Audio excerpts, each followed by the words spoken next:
देखो question number 14 7 है का। बोलते the bus fare between two cities is increase in the ratio. Fair increase हो रहा है इन द रेशो 7:9। इंक्रीज हो रहा है यानी कि जो ओरिजिनल था वो जो आपके पास इंक्रीज्ड है उसका रेशो दिया है 7:9। यही लिखा है। The bus fare between two cities is increase in the ratio, यानी कि ओरिजिनल आपके पास, ठीक है, अपॉन इंक्रीज्ड फेयर का रेशो 7/9 दिया है। ठीक है, लिख लो। ओरिजिनल, ठीक है, fair divide by increased fair कितना दिया है रेशो 7/9। ठीक है, बोलते find the increase in the fair. आपने निकालना है कि इंक्रीज इन द फेयर कि कितना इंक्रीज हुआ। ठीक है, फर्स्ट पार्ट यहां से इसको पहले निकाल लो। Original fare is equal to 7/9 into increased fare. ठीक है, ये चीज समझ में आई? ओके, ठीक है। अब देखो यहां पर फर्स्ट पार्ट में क्या लिखा है, आपने निकालना है कि कितना इंक्रीज हुआ। अगर ओरिजिनल फेयर कितना था 245, अगर ओरिजिनल फेयर 245 यहां सब्स्टिट्यूट कर दो। 245 is equal to 7/9 into increased fare. Increased fare cross multiply कर लो। 245 upon into 9/7 is equal to क्या आ जाएगा, इंक्रीज्ड फेयर आ जाएगा। सॉल्व करो। 35 एंड 35 9 जा 31, ये आया मेरे पास इंक्रीज्ड फेयर। ये चीज समझ में आई? ठीक है, देखा था ना, original fare divide by increased fare. ठीक है, the bus fare between two cities increase in the ratio. Increase in the ratio, increase हुआ यानी कि original upon increase is equal to 7/9। निचला ज्यादा ही होगा। ठीक है, तो उसके अकॉर्डिंगली यहाँ पर खुद ही फार्मूला बना, खुद ही सॉल्व हो गया। तो ये आया इंक्रीज्ड फेयर। पर पूछा कि इन्होंने फाइंड द इंक्रीज कि कितना इंक्रीज हुआ। ठीक है, तो देखो इंक्रीज इन फेयर क्या जाएगा, इंक्रीज इन फेयर कि कितना इंक्रीज हुआ। अब हो गया 315, पहले कितना था 245।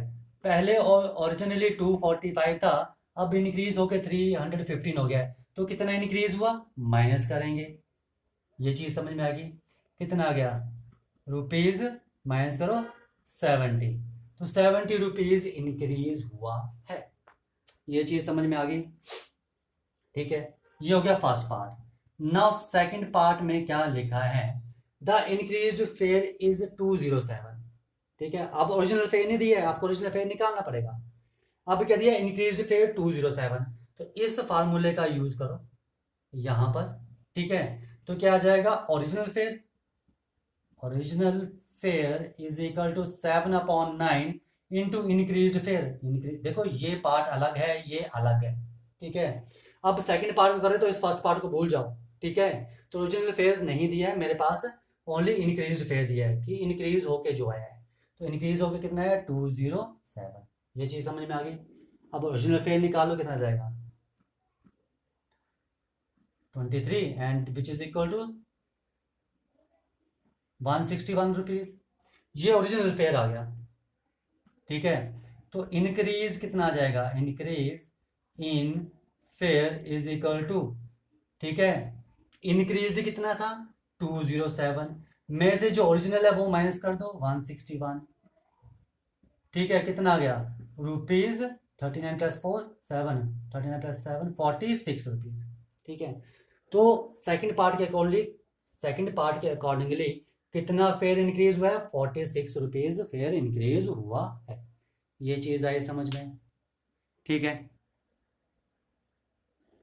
देखो क्वेश्चन नंबर 15 लिखा द इंक्रीजिंग, ठीक है, by increasing the cost of entry ticket to a fair in the ratio 10:30। ठीक है, बोलते हैं कि आप फेयर में जो था, जो एंट्री टिकट था उसका प्राइस इंक्रीज कर दिया 10 रुपीज से 13। ठीक है, तो पहले 10 रुपीज ले रहे थे, अब 13 रुपीज ले रहे हैं, यानी कि ओरिजिनल कॉस्ट कितना है, ओरिजिनल कॉस्ट ऑफ टिकट कितना है आपके पास, रेशो में दिया है, तो ओरिजिनल कॉस्ट कितना आ गया 10x, ठीक है। और इंक्रीज्ड,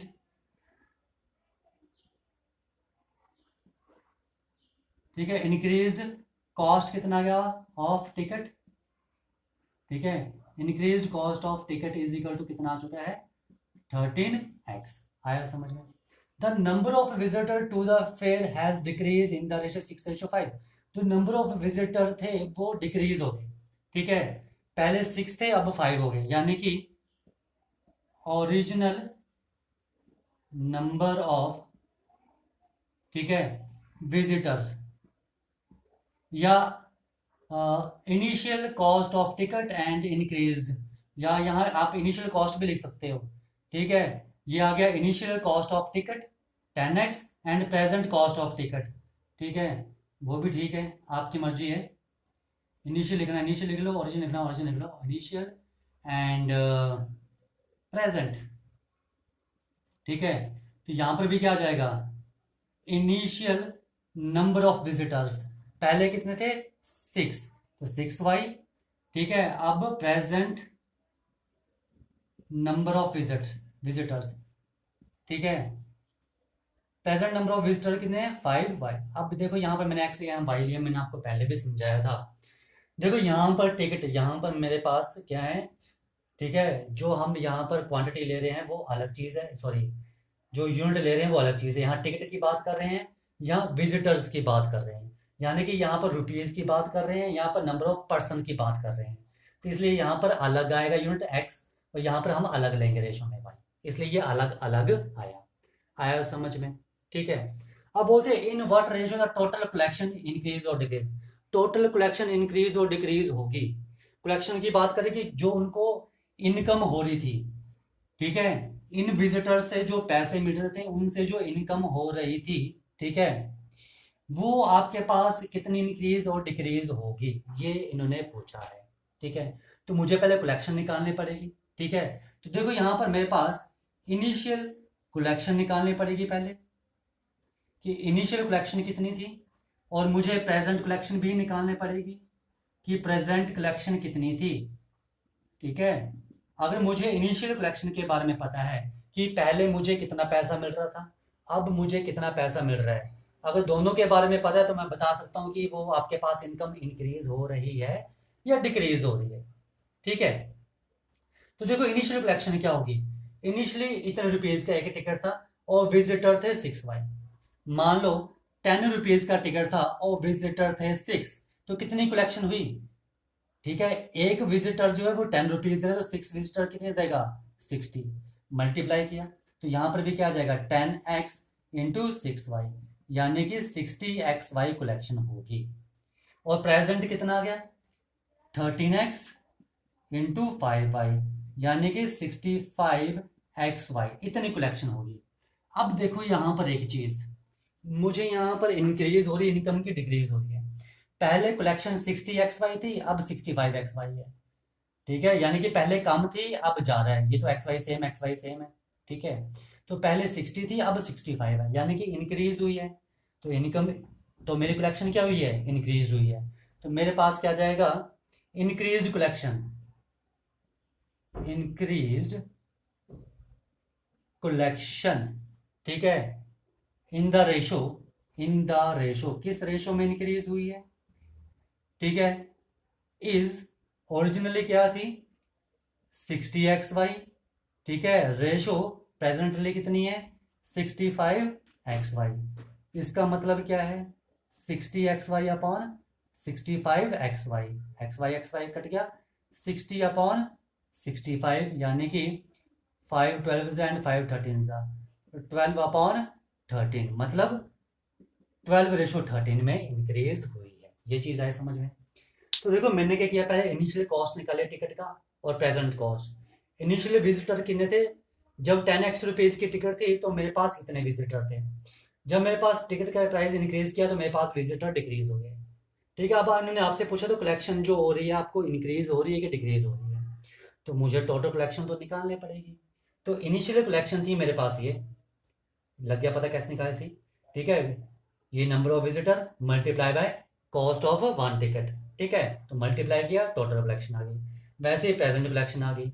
अब यहाँ पर साफ दिख रहा है कि प्रेजेंट कलेक्शन ज़्यादा है, इसका मतलब मुझे क्या हो रही है, इनकम इंक्रीज हो रही है। तो इंक्रीज कलेक्शन कितनी आ जाएगी, ये रेशो आ गया, तो रेशो में मेरे पास आ गया 12:13 में वो इंक्रीज होगी। ये चीज़ आई समझ में? ओके, ठीक है। देखो यहाँ पर मेरे पास क्वेश्चन नंबर 16 में क्या दिया है, in a basket the ratio between the number of oranges and the number of apples is 7:13। ठीक है, आपके पास क्या है, एक बास्केट है, ठीक है, इसमें आपके पास ऑरेंजेस भी हैं और एप्पल्स भी हैं, ठीक है, कुछ ऑरेंजेस हैं कुछ एप्पल्स हैं इसमें, ठीक है, उनका रेशो दिया है, ऑरेंजेस और एप्पल का रेशो दिया है 7:13, ठीक है। तो यहां से क्या आ जाएगा, let the original number of oranges कितने आ जाएंगे, 7x, and the original number of apples, and original number of apples कितने आ जाएंगे मेरे पास, 13x। आगे क्या लिखा है, if 8 oranges and 11 apples are eaten, जिसमें से 8 ऑरेंजेस और 11 एप्पल्स जो है खाली है, the ratio between the number of oranges and the number of apples become 1:2। देखो ये क्या बोल रहा है, अकॉर्डिंग टू क्वेश्चन मेरे पास 7x क्या है, ऑरेंजेस हैं, और इनका रेशो दिया है 13x क्या है, एप्पल्स हैं, जिसमें से 8 ऑरेंजेस खाली है तो निकाल दो, इतने ऑरेंजेस बचे, एंड 11 एप्पल्स खा लिए तो एप्पल्स में से एप्पल निकाल दो, इतने एप्पल्स बचे। जो इनका रेशो आया वो मेरे पास दिया 1/2, यही लिखा है कि मेरे पास 7x पहले ऑरेंजेस थे और 13x क्या थे, एप्पल्स थे, जिसमें से 8 ऑरेंजेस खा लिए और 11 एप्पल्स खा लिए। तो 8 ऑरेंजेस माइनस कर दो ऑरेंजेस में से और एप्पल्स में से एप्पल माइनस कर दो, ठीक है। तो उनका जो रेशो बना खाने के बाद, जो बचे हैं, जो ऑरेंजेस और एप्पल बचे, उनका रेशो 1/2 बचा है। तो बोलते हैं कि आपने original number of apples and oranges निकालने हैं, ठीक है। तो ऑरेंजेस ये हैं ओरिजिनली और एप्पल्स ये हैं, यानी कि मुझे एक्स की वैल्यू निकालनी पड़ेगी। सॉल्व कर लो, कितना आ जाएगा, क्रॉस मल्टीप्लाई किया 2 से, 14x minus 16 is equal to 13x minus 11। तो ये यहाँ पर आया 14 माइनस 13x, 16 वहां जाके ऐड हो गया, 16 माइनस 11, तो x की वैल्यू क्या आ गई, 5, ठीक है। तो ओरिजिनल नंबर ऑफ एप्पल्स कितने आ जाएंगे और ऑरेंजेस कितने आ जाएंगे, 7 इंटू 5 35 ऑरेंजेस, एंड 13 इंटू 5 65 क्या आ जाएंगे मेरे पास, ओरिजिनली एप्पल आ जाएंगे। तो इतने ऑरेंजेस मेरे पास स्टार्टिंग में थे और इतने एप्पल्स मेरे पास स्टार्टिंग में थे ओरिजिनली। ओके, ये चीज़ आई समझ में, ठीक है। देखो क्वेश्चन नंबर 17 आपके पास है, in a mixture of 120 kg of, ठीक है, मिल्क एंड वाटर, ठीक है, आपके पास क्या है, मिल्क है और जो वाटर है, इसका जो मिक्सचर है वो 120 kg है, ठीक है। Milk and water are in the ratio 5:2, milk और वाटर किस रेशो में, 5:2 में है, ठीक है। तो देखो क्वांटिटी ऑफ मिल्क कितनी आ जाएगी, लेट क्वांटिटी ऑफ मिल्क, तो क्वांटिटी ऑफ मिल्क कितनी आ जाएगी, 5:2 में है, तो मिल्क की क्वांटिटी आ गई 5x, ठीक है, and the quantity of water, water की क्वांटिटी कितनी आ जाएगी मेरे पास, 2x। तो 5x मिल्क है, 2x वाटर है। तो नाउ मेरे पास है कितना, 126 मिक्सचर है, यानी कि 5x प्लस 2x कितना आ जाएगा मेरे पास, 126। इतना मिल्क था, इतना वाटर था, और मिक्सचर कितना था, टोटल 126, यानी कि इन्हें मिला दो तो क्या हो जाएगा, 126, ठीक है। मिल्क और वाटर के मिक्सचर को ऐड कर दो, ठीक है, तो वो 126 था तो ऐड किया 126, 7x कितना आ गया, 126, और x की वैल्यू क्या जाएगी, 126/7, यानी कि x कितना आ गया, 18, ठीक है। तो क्वांटिटी ऑफ मिल्क कितना आ जाएगी, तो quantity of milk is equal to कितनी आ जाएगी, 5 इंटू एक्स, यानी कि 18, 90 kg, ठीक है। एंड क्वांटिटी ऑफ वाटर कितनी आ जाएगी, इज इक्वल टू 2x यानी कि 2 इंटू 36 kg आ जाएगी। ये चीज़ आई समझ में, ठीक है। अब देखो नेक्स्ट आगे क्या लिखा है क्वेश्चन में, how much water must be added to the mixture to make the ratio. Mixture में हम कितना ऐड करें, ठीक है, कि रेशो जो है 3:2 हो जाए, ठीक है। किसका, देखो मेरे पास है कितना 90 kg मिल्क है और 32 kg क्या है, नॉट 32 इट इज 36 kg क्या है मेरे पास यहाँ पर वाटर है, ठीक है। ओके बोलते हैं तो मिक्सचर में हम ठीक है, how much water must be added to the mixture to make the ratio, यानी कि जो मिल्क और जो वाटर का रेशो है, ठीक है, जो मिल्क और वाटर का रेशो है इसे हम कितना वाटर ऐड करें, कितना ऐड करें, x ऐड करें तो वो कितना बन जाए मेरे पास 3:2। ये चीज समझ में आई, ठीक है। बोलते हैं मेरे पास क्या है, मिल्क और वाटर का रेशो है, ठीक है, इसमें हम कितना वाटर ऐड करें, तो वाटर का है नीचे, मान लिया x वाटर ऐड करना है तो वो रेशो क्या 3:2 बन जाएगा। तो मेरे पास था कितना मिक्सचर में 90 मिल्क 36 वाटर, तो कितना वाटर ऐड करें कि रेशो x वाटर ऐड करें कि रेशो 3/2 हो जाए। तो यहाँ पर लिख लेना लेट x, ठीक है, kg ऑफ वाटर या x water must be added to the mixture, ठीक है, let x water must be added या फिर let the quantity of water added, ठीक है, यहाँ लिख लेना let the quantity of water added is equal to x kg। Now according to question क्या हो जाएगा, ठीक है, वाटर में x आपने और ऐड किया, ठीक है, तो ये रेशो क्या बन गया 3:2, क्रॉस मल्टीप्लाई करके आ जाएगा 180 is equal to 36 3 108 plus 3x, 72 is equal to 3x and 24 is equal to x, तो x की वैल्यू 24 आ रही है, ठीक है।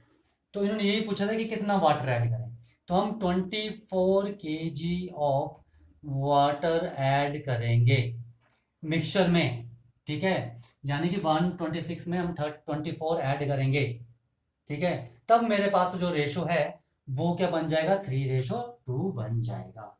ओके ये चीज है समझ में, ठीक है। ये था क्वेश्चन नंबर 17। देखो क्वेश्चन नंबर 18 बोलते हैं इफ A:B, ठीक है, A/B कितना है 3/4 दिया है एंड B:7 एंड B:7 यानी कि B/C आपके पास 6/7 दिया है, ठीक है, इसे थोड़ा सा आगे लिख लो, ठीक है, and B/C is equal to 6/7। बोलते हैं आपने A:B:C निकालना है। पहले देखो A:B:C निकालना है तो हम ये तभी निकाल सकते हैं अगर B की वैल्यू यहाँ पर सेम हो जाए, तो हम इन्हें कंबाइन करके लिख सकते हैं। तो यहाँ पर B और यहाँ पर B की वैल्यू सेम होनी चाहिए, तो सेम कब होगी, यहाँ B की वैल्यू के साथ क्या है 6, तो यहाँ पर 6 से मल्टीप्लाई 6 से डिवाइड कर दो, कोई फर्क नहीं पड़ेगा, सेम रेशो रहेगा। यहाँ पर B की वैल्यू क्या थी 4, तो यहाँ पर आपने 4 से मल्टीप्लाई और 4 से डिवाइड कर देना है, ठीक है। ओके ये चीज़ समझ में आई, ठीक है, कोई फर्क नहीं पड़ रहा है इनसे मल्टीप्लाई करने से, क्वेश्चन सेम लग रहा है। तो मेरे पास A/B कितना आ गया 18/24 एंड B/C कितना आ गया मेरे पास 24/28। अब एक चीज देखो B की वैल्यू सेम है तो इसे मैं लिख सकता हूं A:B:C इज इक्वल टू, ठीक है, पर एक चीज देखो अभी ये रिड्यूस हो सकता है, ठीक है, मैं 2 से काट लूं, 2 9 18 एंड 2 12, ठीक है, पर नीचे सेम रहना चाहिए, ये 12 और ये 14, तो A/B कितना आ गया 9/12 एंड B/C कितना आ गया 12/14, ठीक है, ये चीज समझ में आई, ठीक है। और वैसे भी जब भी हम करते हैं, ठीक है, ये 4 B की वैल्यू 4 और B की वैल्यू 6 इसका एलसीएम लेते हैं, ठीक है, उसके अकॉर्डिंग करते हैं, पर ये सबसे बेस्ट मेथड है कि यहाँ पर जो B के साथ 4 है वो यहाँ पर मल्टीप्लाई डिवाइड कर दो, यहाँ B की जगह 6 है उससे यहाँ मल्टीप्लाई डिवाइड कर दो, ठीक है। देखो B की वैल्यू सेम है तो देखो यहाँ से A:B:C क्या आ जाएगा, A की वैल्यू 9 रेशो बी दोनों में सेम है 12, रेशो सी क्या जाएगा 14, तो 9:12:14 आया समझ। नाउ सेकंड पार्ट में आपसे पूछा है ए रेशो सी, यानी कि ए अपॉन सी की वैल्यू पूछी है। ठीक है, अब देखो मेरे पास यहाँ पर a अपॉन बी 3/4 दिया है and b upon C is equal to 6/7 दिया है। ठीक है, आपको a और c चाहिए, a ऊपर चाहिए c नीचे चाहिए, मैंने मल्टीप्लाई कर दूं। ठीक है, मल्टीप्लाई कर दिया तो क्या आ जाएगा, is equal to 3/4 into 6/7, b से b कट गया तो a अपॉन सी क्या आ गया, 2 3 एंड 2 2 यानी कि 9/14। ठीक है, तो ए और सी का रेशो क्या आ गया मेरे पास 9/14। ठीक है, आया समझ में। ठीक है, और या तो आप ऐसे भी कर सकते हो, ए अपॉन सी निकालना है तो ए अपॉन बी, बी से डिवाइड किया और सी को भी बी से डिवाइड कर दिया, बी कर दिया, ए अपॉन सी आया। तो ए अपॉन बी की वैल्यू जो है वो 3/4 और जो सी अपॉन बी की वैल्यू है वो आपने सब्सिट्यूट कर लेनी है। ठीक है, ए अपॉन बी क्या है 3/4 divide by C upon B 7/6 which is equal to 6 जाएगा ऊपर, तो 3 × 6/7 × 4 कितना आ गया। ठीक है, 2 3 9/14 सेम आ रहा है, आप जैसे मर्जी करो। ठीक है, और जो इसका बी पार्ट है क्वेश्चन नंबर 18 का वो आप करोगे। ओके, ठीक है, क्योंकि बी पार्ट जो है इसका क्वेश्चन नंबर 18 का बिल्कुल सेम है जैसा कि फर्स्ट पार्ट है। ठीक है, तो वो आप ट्राई करोगे। मैं आपको क्वेश्चन नंबर 19 बता देता हूँ। ठीक है, देखो जो क्वेश्चन नंबर 19 है, ठीक है, उसका मैं फर्स्ट पार्ट कर रहा हूँ, सेकंड पार्ट जो है इस क्वेश्चन का 19 क्वेश्चन का वो आप करोगे क्योंकि वो बिल्कुल सेम है। देखो तो 19 क्वेश्चन का फर्स्ट पार्ट है, if 3a is equal to 4b is equal to 6c, उधर find a ratio b ratio c, ये निकालना है। तो देखो क्या क्या दिया है, 3a 4b के इक्वल दिया है and 4b is equal to 6c, ये आपस में इक्वल है लिख लिए, ये भी तो आपस में इक्वल है वो भी लिख लिए। ठीक है, तो देखो a अपॉन b कितना आ जाएगा, b को यहां ले गए 3 को वहां ले गए तो 4/3 हो गया एंड b c को यहां ले जाओ तो b अपॉन सी कितना आ जाएगा 6/4, 2 से क्या 2 3 6 2 2 4, यानी कि b अपॉन सी कितना आ रहा है 3/2। ठीक है, अब एक चीज देखो, हमें क्या करना पड़ेगा, रेशो लिखना है तो b की वैल्यू सेम करनी पड़ेगी। तो b की वैल्यू यहाँ 3 है, यहाँ 3, ये तो सेम है। ठीक है, तो ये तो इजिली बन गया, तो a ratio b ratio c हम लिख सकते हैं, a की वैल्यू 4, रेशो b की वैल्यू कितनी मेरे पास 3, रेशो 2, तो a ratio b ratio c क्या आ जाएगा 4:3:2। और जो इसका सेकंड पार्ट है वो आपने करना है। ठीक है, ओके।